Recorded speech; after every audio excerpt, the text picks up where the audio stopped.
Hey everyone, welcome to episode 3 of Twisted. We have our little so-cultured mascot. She's paying a visit for today's episode. Do you think she's got really big since you last saw her? I just remember introducing her on like the first, well, probably not you, Taz, but maybe the listeners, because I obviously introduced her like the week I got her. This is how big she is now. Oh my gosh.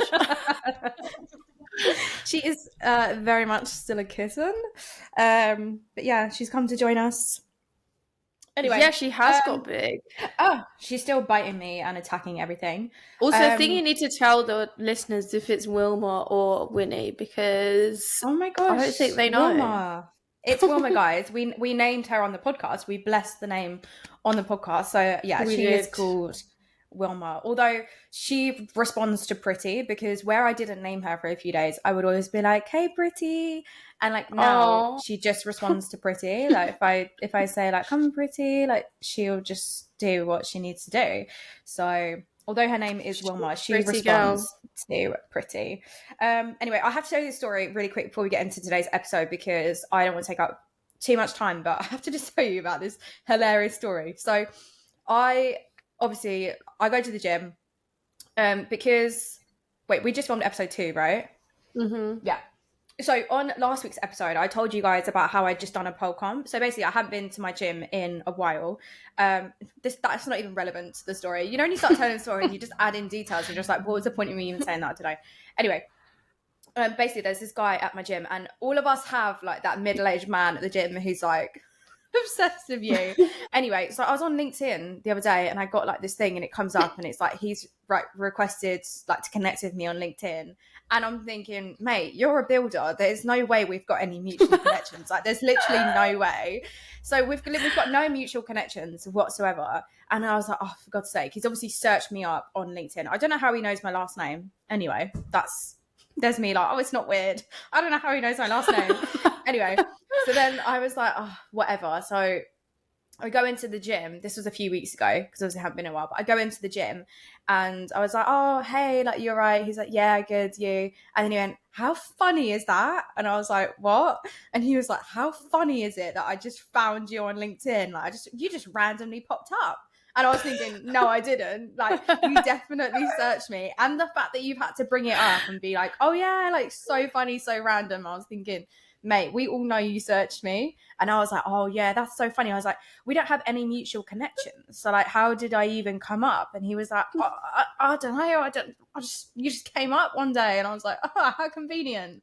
And it's just like so funny. Anyway, I am going back to the gym tonight for like the first time in ages, but I'm anxious because my ex goes to this gym, so pray for me, guys, because my ex goes, my ex's dad goes.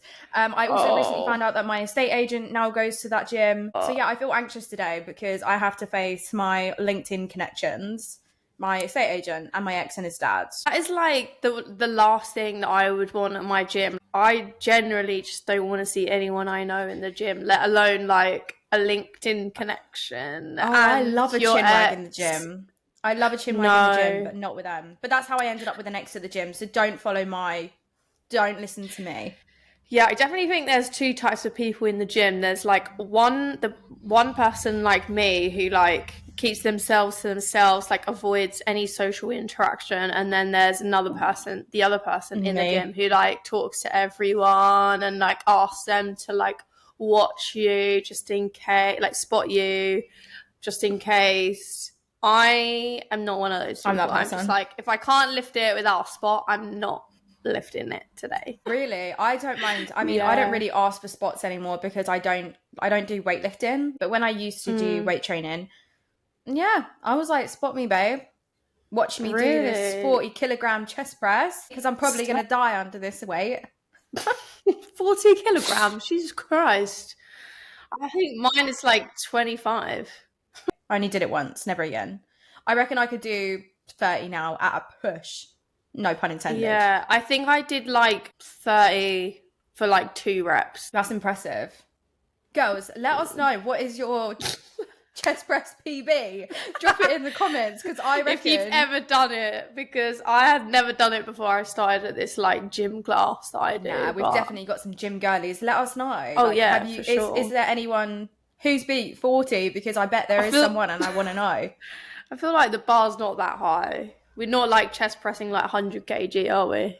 This is what I'm saying. This is why I want to know, because there's definitely someone stronger than us. Anyway, we're doing this. We do this every intro. We just chat rubbish. Let's get into the episode. We're on episode 3, and today, as promised, we're talking about another crazy psychological experiment.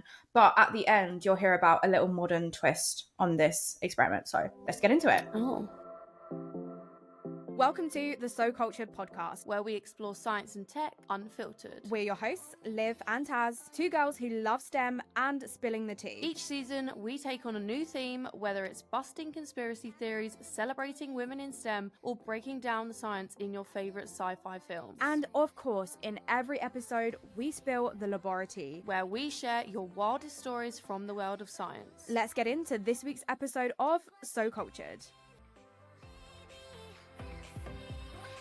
Imagine you volunteer for a psychology study at Yale University. You think it's about memory, like maybe learning, maybe how punishment affects people's ability to remember things. So you arrive, you sign a consent form, and a researcher in a white lab coat leads you into a small room. He sits you down in front of a big grey box covered in switches, and each one has a label, starting with slight shock and ending with danger, severe shock. He explains that there is another person in the next room, the learner. Now, every time they get an answer wrong, you have to press one of the switches to give them an electric shock. At first, it's small, just like a tiny jolt, and you hear a quick reaction through the wall. But as the questions keep coming, the mistakes pile up, and you are told to keep increasing the voltage. So the shocks get stronger, and the person in the next room starts shouting, literally begging you to stop.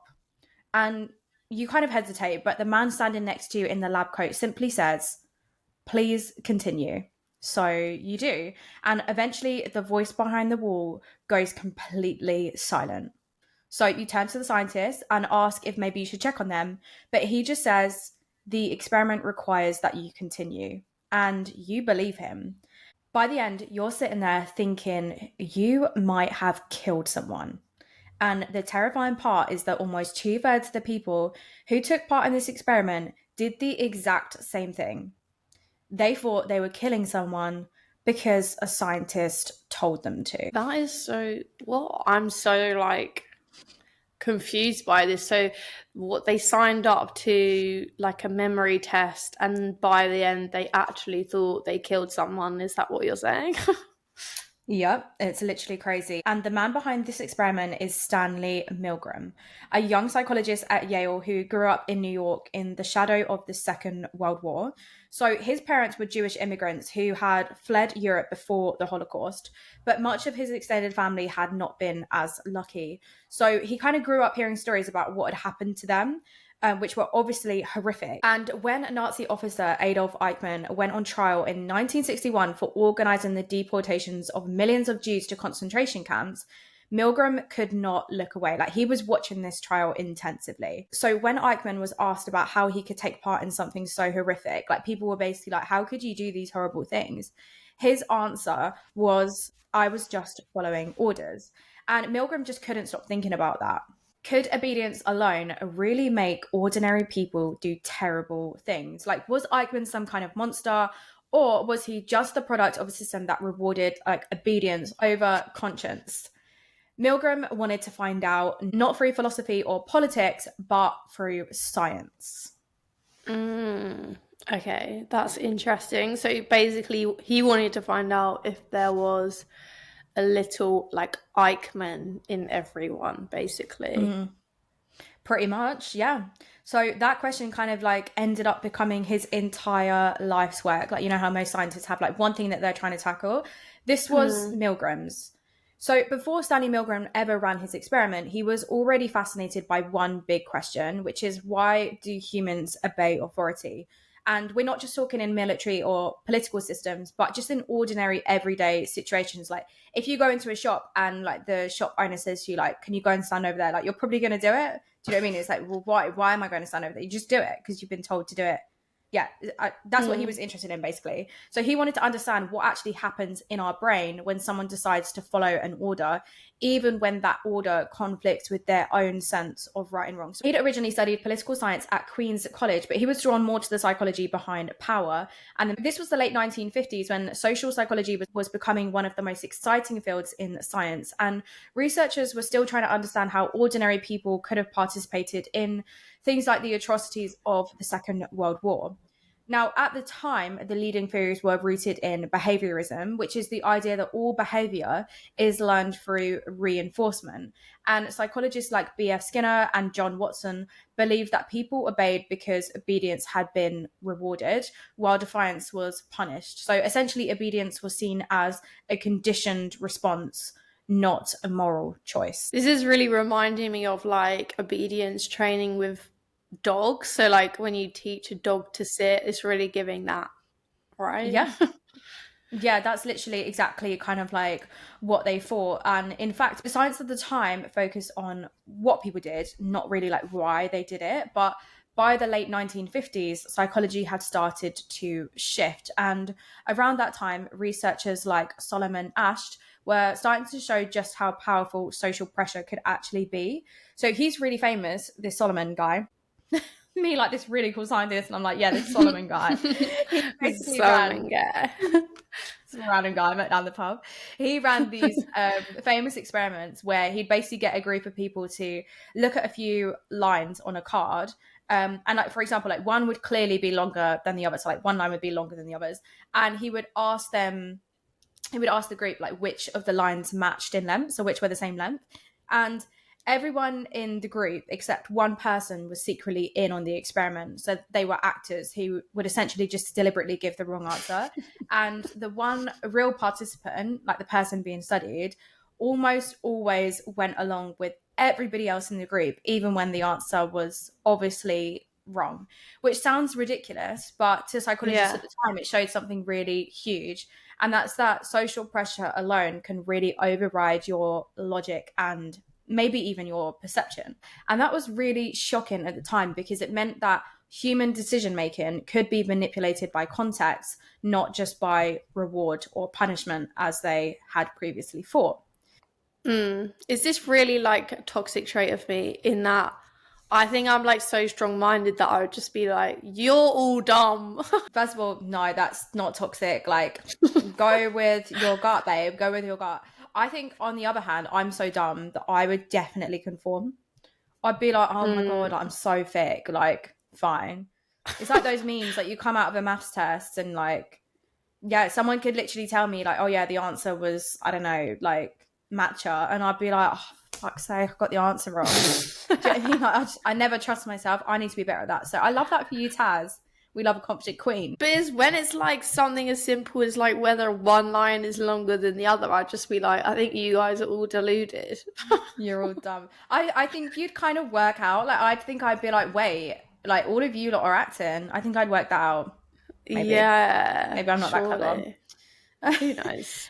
But anyway, really, Milgram wanted to build on this idea, but instead of studying peer pressure, he wanted to study authority pressure. So what happens when the influence doesn't come from a group of people, but rather from like one single figure in charge or someone who represents knowledge, science, or power? Okay, this is really interesting. And it's like really like underlying a kind of like psychology aspect of like, would you succumb to that peer pressure if everyone is saying one thing and you're like, what?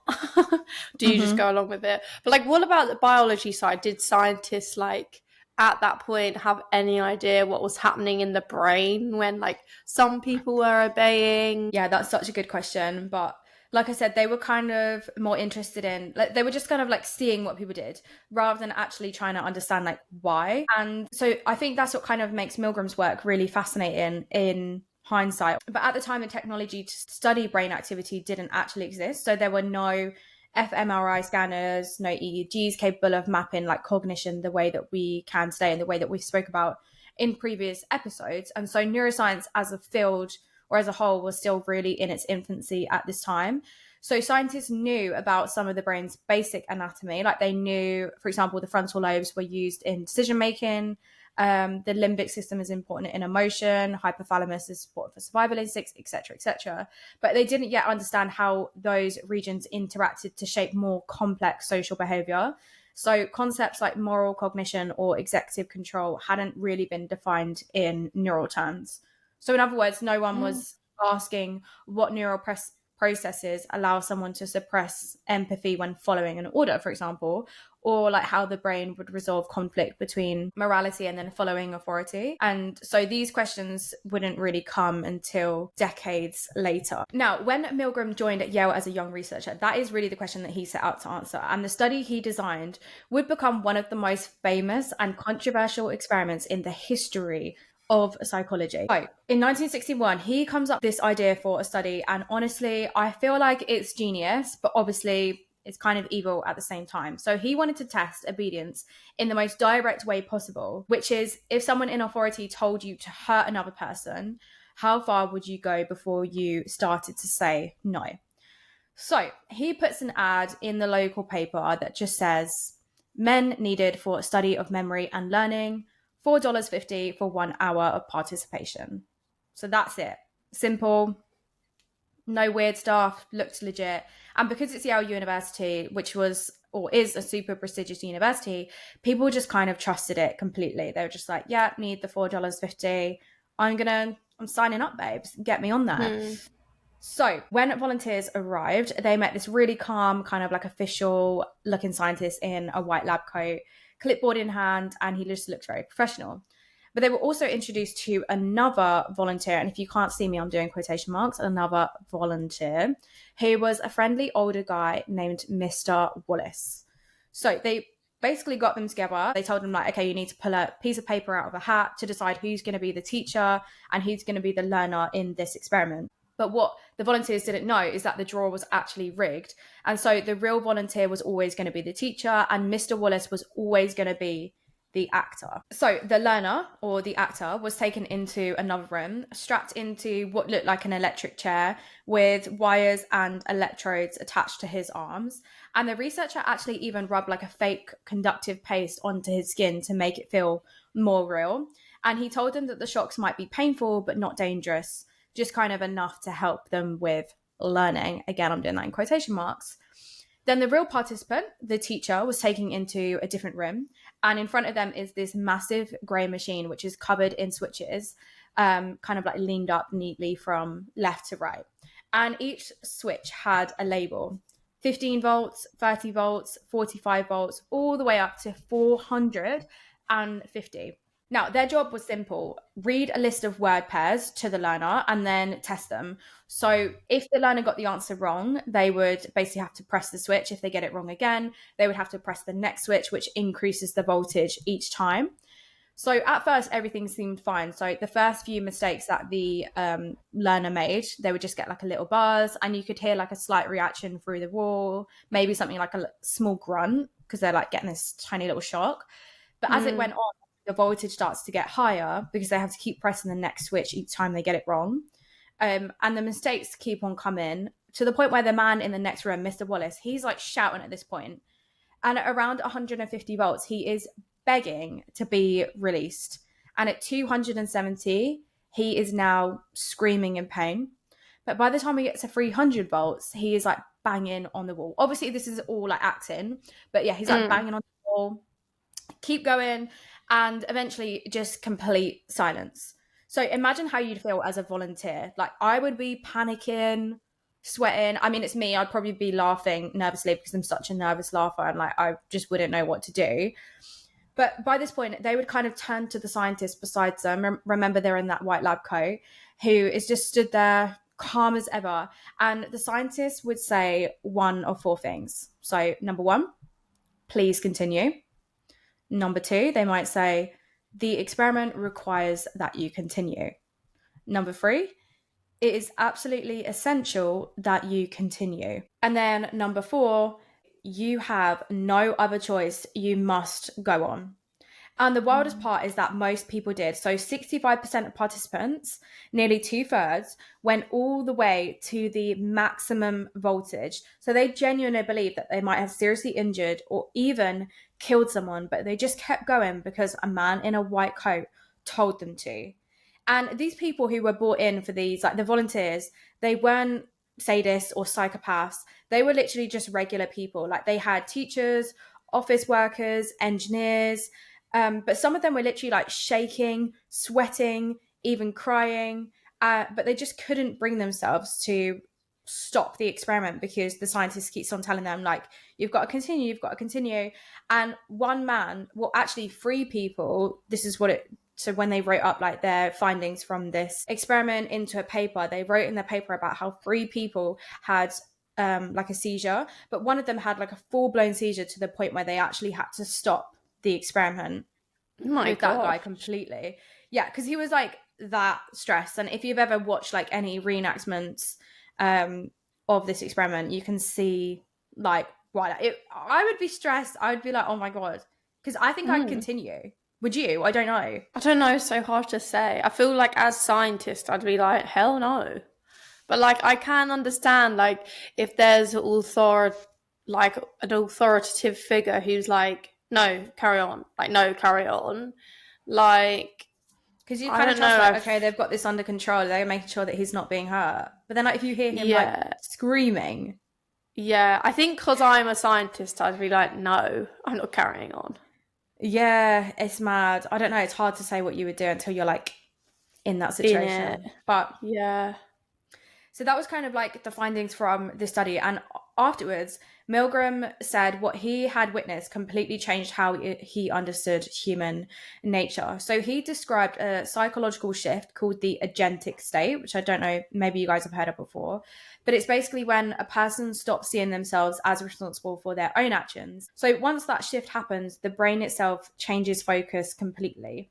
And later experiments have kind of found that activity in the prefrontal cortex, which normally handles moral judgment and decision making, begins to actually quieten down, while stress circuits in the amygdala and the hypothalamus start to ramp up. And so the body floods with adrenaline and cortisol, which narrows the attention to the person in authority. And Milgram believed this mindset could explain some of the darkest moments in history. And modern neuroscience really backs that up, because when responsibility is transferred to someone else, the regions of the brain involved in empathy, like the anterior insula, also show reduced activity. And so authority, he said, literally dampens the neural signals that make us hesitate, which I just think is so interesting that this whole theory is actually backed up by modern neuroscience. Yeah, that is really interesting. I think it was also like having this perceived idea that like you're not responsible, you know, and then like when you're in like a high stress situation, you're like more obedient. So I guess like if we're taking it back to the origins of like Milgram's thoughts around this, it's not necessarily just a case of the whole idea of like I was just following orders isn't necessarily just an excuse. It's basically how our brains are wired under like pressure or stress. Yeah, definitely. So he thought it was like a genuine psychological and biological state. Psychologists and neuroscientists later kind of break it down into 3 key mechanisms that make obedience really powerful. So firstly, you have something called authority bias, which is how humans are biologically tuned to trust and obey people who look competent. So like the white lab coat, for example. So the brain's mirror neuron system actually fires when we see someone confident or in control, which reinforces imitation and also compliance. Which is interesting, like, to think about, like, uniform and, like, how uniform helps with things like that. Then you also have something called gradual escalation, which is sometimes called the foot in the door effect. So in this experiment, each shock was only a tiny step up from the last. And the brain's reward system, and mainly the striatum and dopaminergic pathways, adapt quickly to small changes. And so each new level feels quite manageable. And that's why moral boundaries can shift without us even noticing. And then finally, we have something called diffusion of responsibility, which is when someone else takes charge. We see that activity in the medial prefrontal cortex, which tracks personal responsibility, actually drops. So biologically, you actually feel less personally involved when you have this kind of like diffusion of responsibility happening. Now, Milgram wanted to go further. So the first experiment showed how easily people obey authority, but he wanted to know what would finally make someone say no. And so he started tweaking the experiment a little bit. So he tested what happens when the scientist wasn't in the room. So instead of standing right next to the participant in their lab coat, the scientist actually gave instructions over the phone.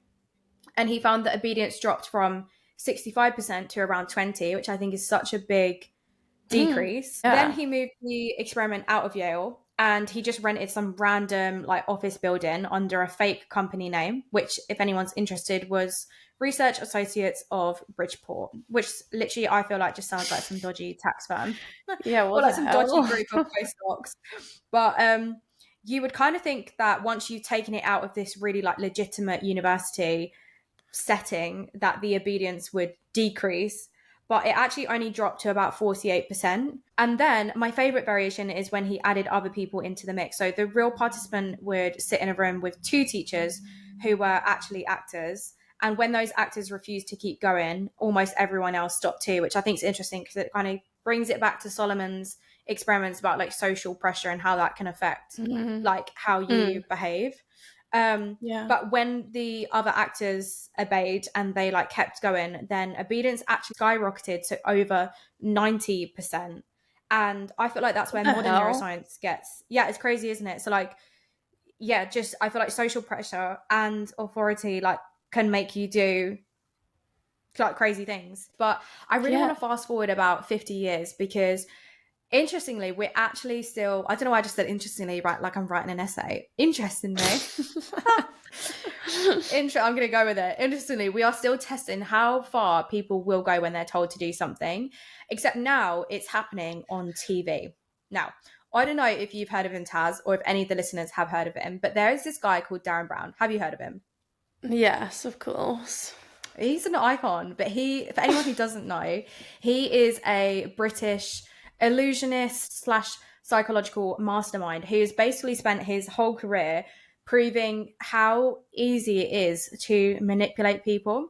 And if you've ever watched any of his shows, you'll know exactly what I mean. I've actually been to see him live a few times, and it's really, really interesting. Like, I don't know how much I like believe it though. I'm not gonna lie. Like, it could just all be fabricated, especially his TV stuff. I'm like, I think you have to see him live. I mean, obviously, I don't know. Like, some of it could be fake, and I'm easy to manipulate. I don't know, but I almost feel like if I'm believing it, then that's still some level of manipulation. I don't know. Yeah, I feel like it's also gonna obviously be a play on like psychological experiments that are legit. So yeah. But let's put aside what Taz says and just like go with the idea that this is all real, because I actually think he's a very interesting person. So back in 2006, he had this show called The Heist, which is a show where he essentially recreated Milgram's experiment, but in like modern day. So he gathered a group of totally normal people who thought they were like coming along for this motivational seminar. So it had a bunch of different people in there, like office workers, accountants, HR managers, and they all kind of thought they were there for some team building day full of like, I don't know, trust falls and like those awkward icebreakers that you have to do. But secretly, Derren was testing how obedient they really were. So he started by recreating the original 1960s shock setup with the fake electrodes, the fake screams. And just like Milgram, more than half of them went all the way to the top of the voltage scale. But actually, that wasn't even the real point of the experiment, because that was just phase one, the setup. But over the next few days, he slowly started conditioning them and began introducing tiny, unethical tasks. So at first, he would get them to do something like harmless, like move in a prop or take in something small from somewhere without asking.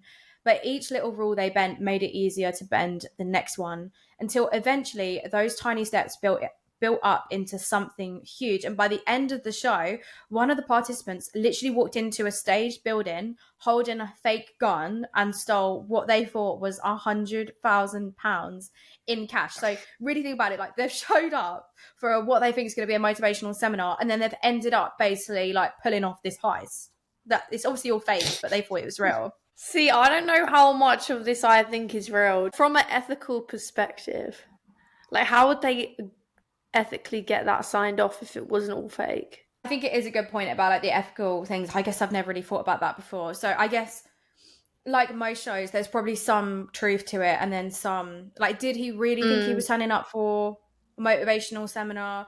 But I guess there could be ways around it. So I don't know. I'd have to read more into it, but I definitely like agree with you, and I think it's interesting. But I want to talk about another show that he did in 2018, which actually was my favorite one that he's ever done, because I feel like this was just so extreme. And I don't know if you've heard of it. It's a show called The Push.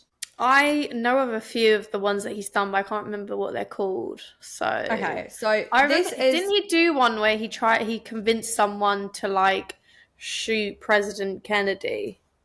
Oh, probably, because this is kind of like along a similar line. So this show called The Push, this is like one of the craziest things I have seen.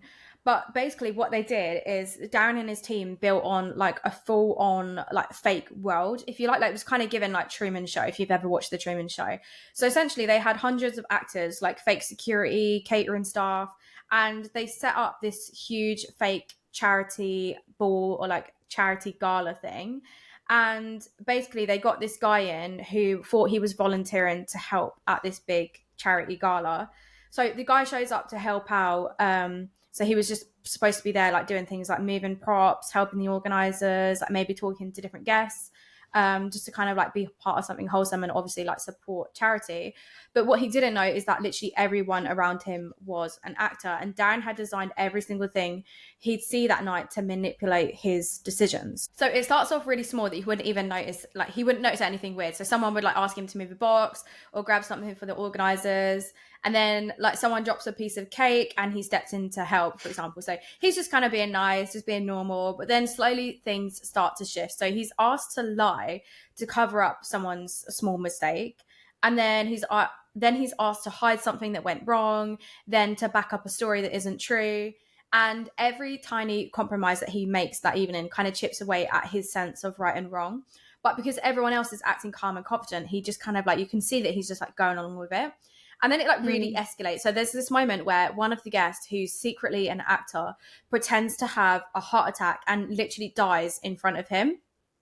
Instead of calling the police, the other organizers start panicking, and they convince the guy who's volunteered that it will ruin the charity if anyone finds out. Obviously, like, I'm condensing the plot. Like, this is something that's happened overnight, and like actually the story was very convincing the way that so you might be listening thinking like, what the hell? But you have to watch the show to fully understand like how he fell for all of this. So then they kind of say like, oh, we just need to move him into another room until the gala's over. And you can kind of see on his face that he knows it's wrong, but the pressure is real, because the social pressure, we've just spoke about Solomon Asch and like the neuroscience behind this, but because everyone around him is so calm, he basically just conforms, and he's like, okay, cool, let's just like move this dead body into like a different room. And from there, it just kind of like spirals out of control.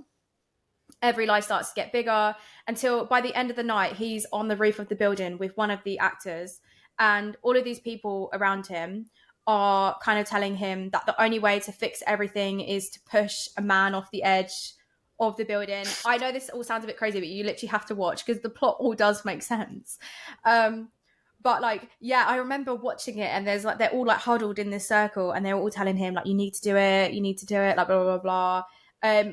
Anyway, he does. Like, he ends up literally pushing this random man off of the top of this building, because basically, like, he was like sat on the edge. I can't remember why he was sat on the edge, but anyway, he ends up pushing him off, and he's just stood there like, oh my god, like he thinks he's just killed someone.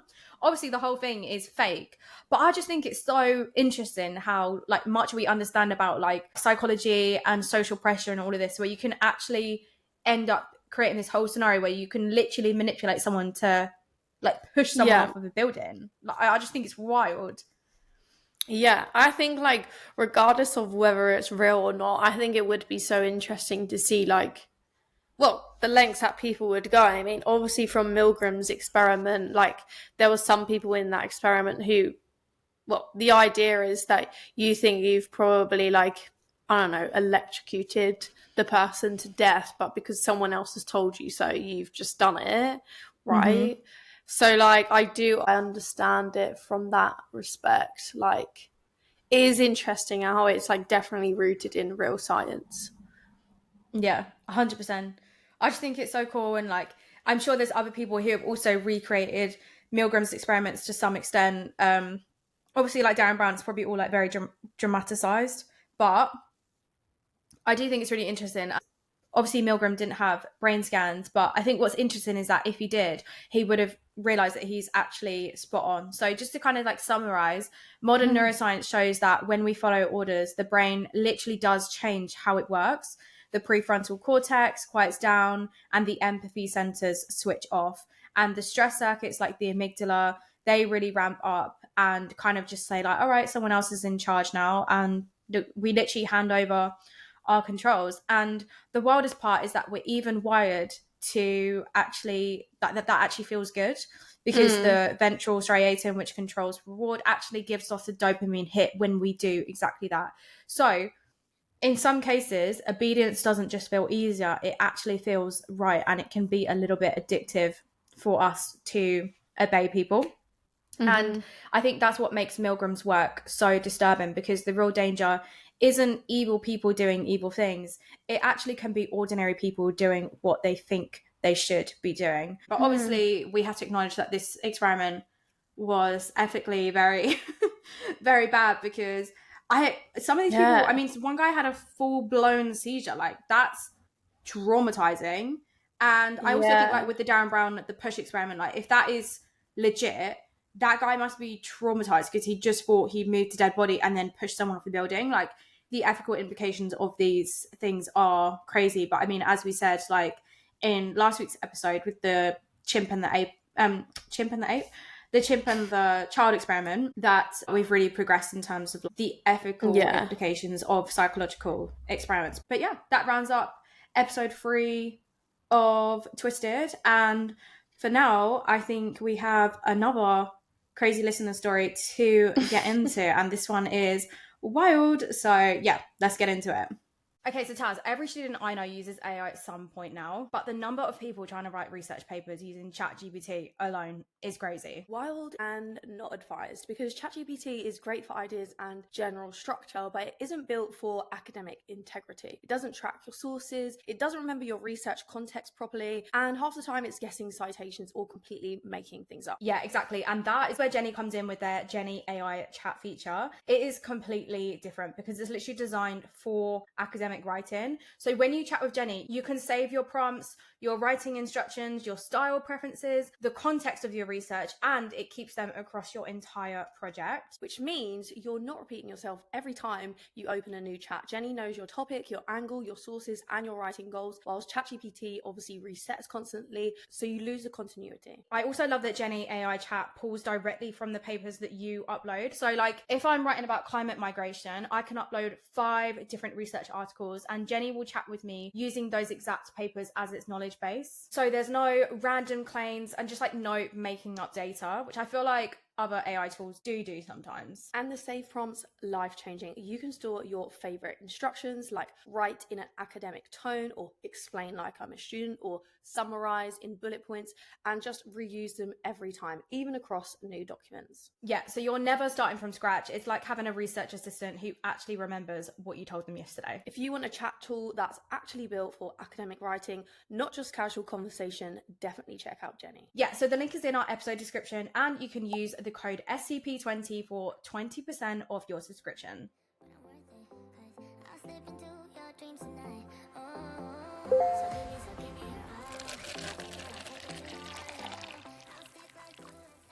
Okay, so we've got another listener story for today's LABORATEA.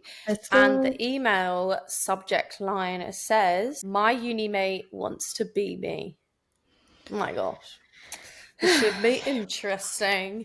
So it goes on to say, Am I being single white female or am I just paranoid? Now, I think I'm a little bit millennial or just like completely out of the loop here because I had no idea what single white female was. And I had to do like the millennial older Gen Z thing of like Urban Dictionary it. And it's basically where someone like essentially does morph into you and like assesses you to a point where they like become you. But I've never heard that. Apparently it's like a film reference.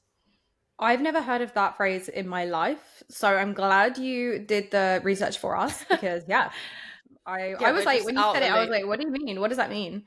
Yeah. Okay. Sorry. It's quite a common like saying.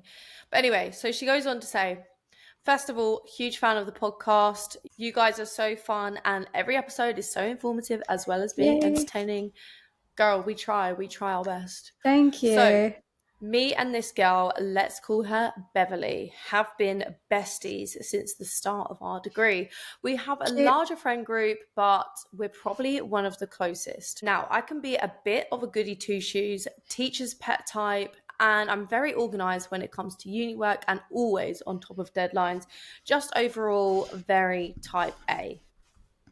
Okay. We're in our final year and I don't know if it's just because this is the most important year, but I've noticed her becoming a lot more like me.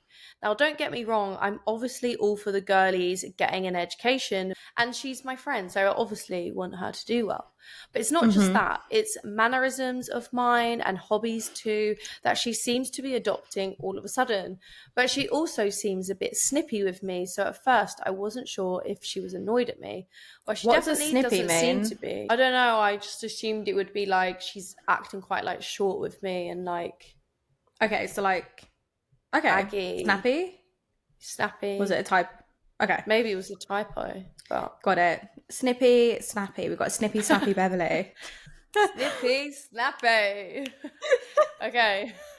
But she definitely was not snippy with me because she messages me constantly. She's even changed her honours project to something that is closer to mine. Girl, are you in Australia? Because slay, we've got an Australian audience. And honours is kind of like a master's. Oh, okay. Oh my gosh, we're going worldwide. Love this. Worldwide.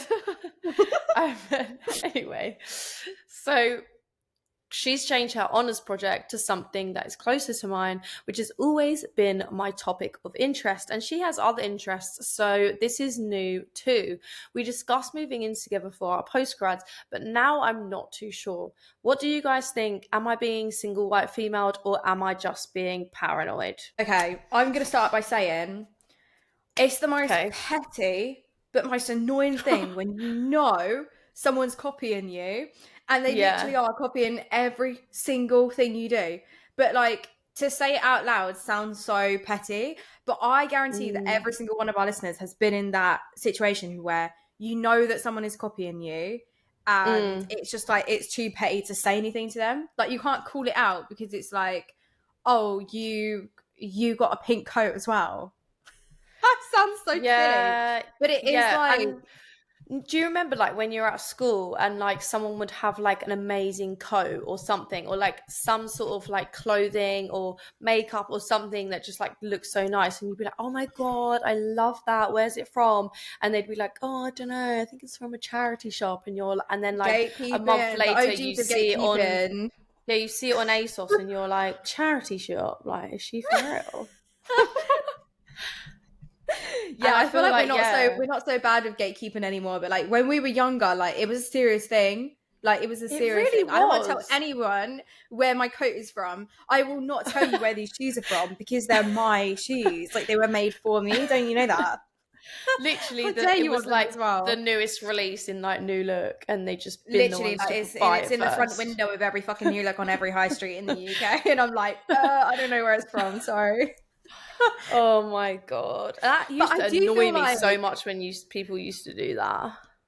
It is annoying, and do you know what annoys me is like people doing it in 2025, because you know, like for example, if I comment on, do you know what annoys me so much is when you go on someone's TikTok and all the comments are like, where's this top from, and they're ignoring all of those comments and they're responding to the other ones, and I'm like, where is the top from? Like, I want to know. That is Stop ignoring gatekeeping in it. 2025. Or when they're like, 100%. check my LTK link. No, just tell me where it's from. Just say where it's from. I mean, I'm just thinking, like, do I do that? Sometimes I do say, like, go to the links. I want to get my bag. Like, use my affiliate link, babe.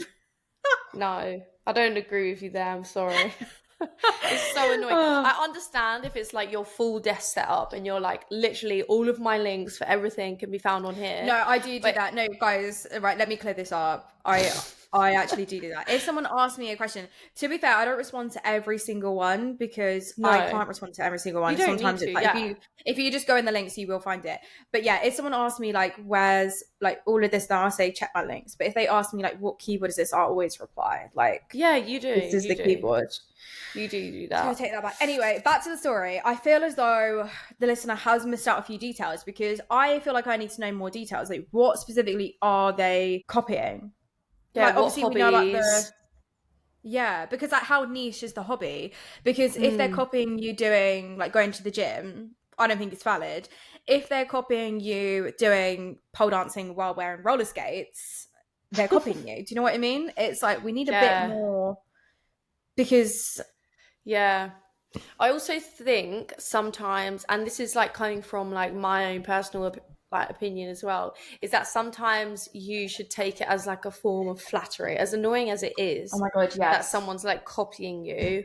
Usually it comes from a place of them wanting to be a bit more like you and like kind of admiring or like looking up to you a little bit, or I don't know, maybe being jealous of you as well, and they just want to have that for themselves. So I feel like that's always an element when these kinds of things happen. Like, I don't know, I feel like I've definitely been in the scenario where I thought someone was really cool, and as a result I've bought like basically their entire outfit or something. Or like, I don't know, there was this girl at uni and she was like really good at skateboarding, and I was like, oh, I want to do skateboarding, and never did. But like, I don't know, I also feel like uni for me, I was like plucked out of like this town in southeast London and then dropped into like the countryside of Sussex.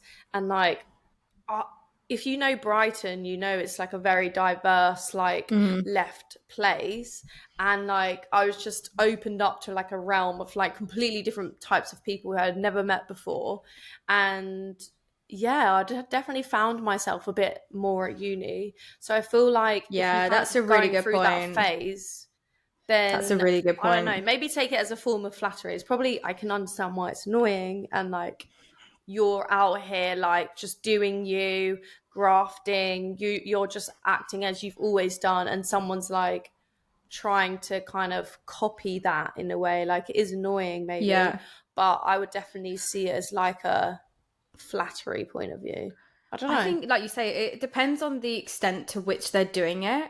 So like I mean Taz, you can probably relate to this in a way, but as like content creators with like a big following, you'll always have, and like we often speak about how the whole kind of like PhD science Instagram accounts, we kind of like started our accounts when all of that started. Like, I don't know about for you, but the reason I started my account really was because like when I was going for my PhD, I was like, how the hell do you do a PhD? Because I had no idea. No one in my family had ever done one before. I was like, how the hell do I do it? And so I started looking online for people who spoke about it or spoke about like their experience in like learning to code and things like that. And I couldn't find anything. So I was like, okay, I'm going to document mine. So we were kind of like the first people to start out in that kind of like area. Now, as a creator, for sure. Yeah, and as a creator, you have like obviously naturally like you inspire a lot of people. Like that's kind of your job, like as a creator, right? Is to inspire people, especially you and me. Like with this podcast, for example, we love to inspire like young women or any women. We love to inspire anyone to, you know, get into psychom, get involved in science, enjoy science in a different 100%. Way, blah blah blah blah. But like. The other side of that is that you definitely have people who like will just copy your content. And so I get it all the time, and like people even will like send me things and be like, oh, this person's copied you. But I'm really of the opinion now of like exactly that it's just I just see it as like, oh my God, that's incredible. You know, like I've inspired that person to start their journey into coding. I've inspired that person to start their journey into content creation. So although I get it, it's annoying. Like maybe if you look at it from a different perspective of like, maybe you actually inspired her to decide like, actually, I really love this area of science. And this is also what I want to do my honors project on. And like, she just feels inspired by you on that level. So I know it is annoying, but actually maybe you can think about it in that perspective and might make you feel better about it. But then again, it really does depend to what extent, because again, as a creator, I definitely have one or two people who literally copy like every single one of my videos, and it is a bit frustrating sometimes, because it's like you almost then feel like you lose your own sense of originality, which is quite a sad thing when you feel like that's something that's quite like important to you as a person. Does that make any sense? 100%, because I 100% agree that it's the extent to which it is. It's one thing being inspired by something, whether it's a piece of content or whether it's like someone's like interest in science or whatever. It's one thing being inspired and then kind of like doing something similar, but it's another thing doing like a direct copy. So like, say if you had like the most niche hobby and like the most like niche project, and like they were like copying everything, or like, I don't know, you got the fucking bleached highlights and then the next week they went and got bleached highlights. Like, it's giving like, why do you want to be me kind of vibes. And also going back to the content thing, it's like we see it all the time. People like create content and then people do like a direct rip off of the content and then don't think to like, oh, you know, like I'm going to credit the original creator. Well, this is the thing. Like, I don't care if someone like literally copy my video, like go for it. Like if I've inspired you to go and make your own version of this, like great. But yeah, like always credit. And like, this is the thing, like maybe if she went to her and said like, oh my God, like I loved your idea about the project so much. Like it's inspired me to do this. Like, what do you think of it? It's like, it is when people try to ignore it. That's when it is frustrating, because then it just goes back to the whole thing of like, now I just feel like my whole originality and my own identity is being taken. And I think that's when people start to get annoyed about it versus feeling flattered by it. Do you know what I mean? Yeah, I agree. Yeah, 100%. So what would you do if like, have you ever had someone like copy you like this or no? Because I don't think I have. I mean, I've got an identical twin, so I'm pretty used to it. Like we just copy each other with like everything. So like this was kind of like but then like that was kind of my part of my identity was being a twin. So it never annoyed me, because I kind of like he loved sometimes when we'd be like doing the similar things. I was like, yeah, we're so twinny. But I don't think I've ever had anyone like really directly copy me. No, never like that. Not really like massively, to be honest. Like I definitely had it in uni where I was like very, I don't know, on top of my studies as well, like quite on it, quite open about like, I don't know, brushing up on notes, whatever, doing whatever revision.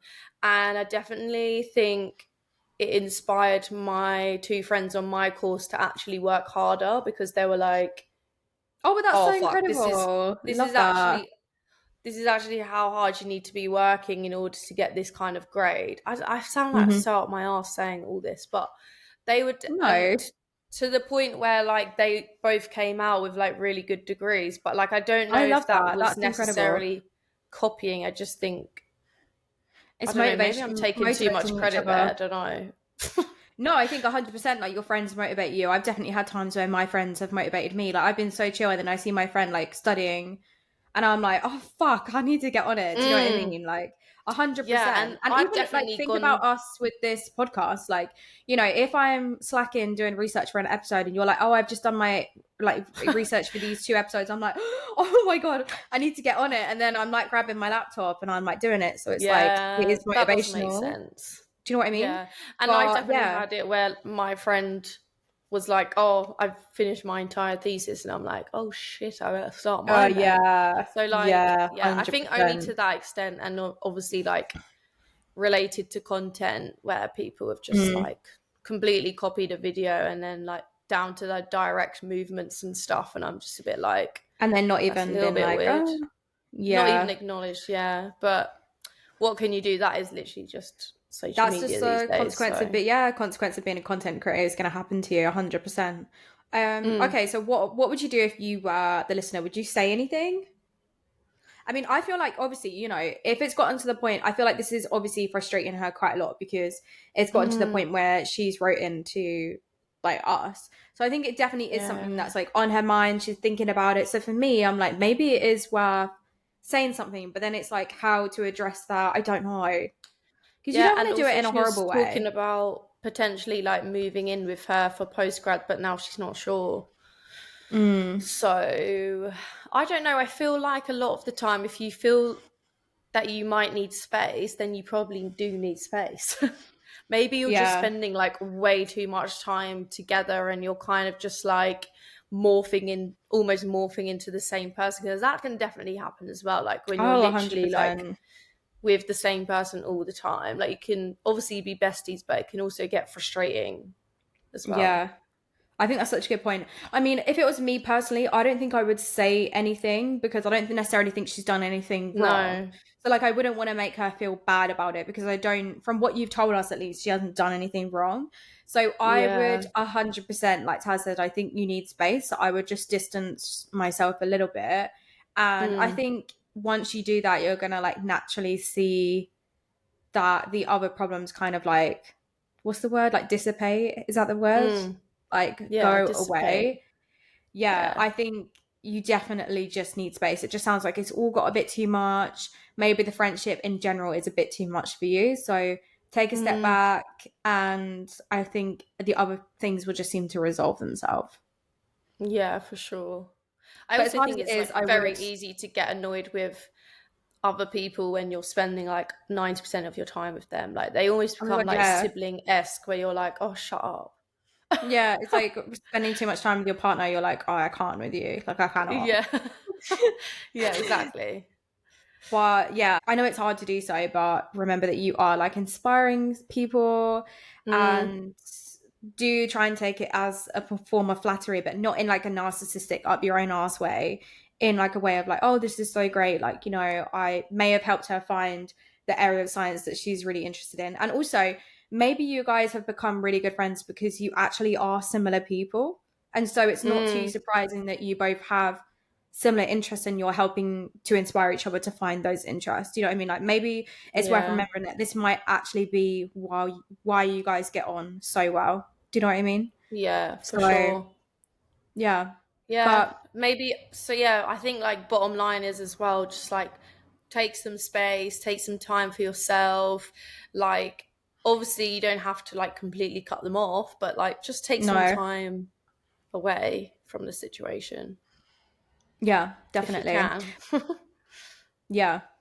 But yeah, and I would probably avoid moving in with her if you're questioning it, because it's probably something that is not going to go too well if you're already not feeling great about it. So yeah. But yeah, thank you so much for writing in. And if any of our other listeners have anything that they want to share with us, they want to get our thoughts, feelings, reaction to, don't forget you can use the anonymous link in today's episode or a video description. But that rounds up episode 3 of So Cultured. Season 7, Twisted. And so we will see you guys in next week's episode, which I was about to say is episode 4 halfway through the season, but it's not.